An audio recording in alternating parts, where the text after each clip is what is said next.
New sponsor by Lords furniture জগতের এক উজ্জ্বল নাম। নিজেদের ঘরকে সুন্দর আসবাব দিয়ে সাজাতে আজই আসুন আমাদের প্রতিষ্ঠানে। অভয়া ন্যায় বিচার সহ আরজিকর কাণ্ডে সমস্ত অপরাধীদের কঠোর থেকে কঠোরতম শাস্তি দিতে হবে। নিয়োগ দুর্নীতিতে জড়িত সকলকে শাস্তি দিতে হবে। দেশে ও রাজ্যে গণতান্ত্রিক পরিবেশ রাখতে হবে। এই সব দাবি সহ মোট 10 দফা দাবিতে আজ সারা রাজ্যের সাথে জলপাইগুড়িতেও 12 জুলাই কমিটির ডাকে মিছিল সংগঠিত হয়।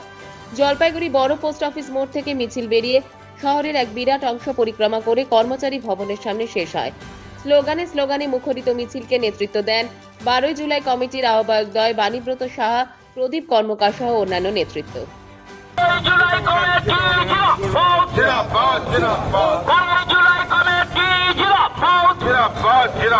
জমি মাফিয়াদের হাতে সরকারি জমি তুলে দেওয়া চক্রান্তকার স্বার্থে রাজ্য সরকারের জবাব দাও। জমি মাফিয়াদের হাতে সরকারি জমি তুলে দেওয়া চক্রান্তকার স্বার্থে রাজ্য সরকারের জবাব দাও। বিদ্যুতের দাম লাফিয়ে বাড়ছে কেন? রাজ্য সরকারের জবাব দাও। স্মার্ট মিটার কার স্বার্থে? কেন্দ্র রাজ্য সরকারের জবাব।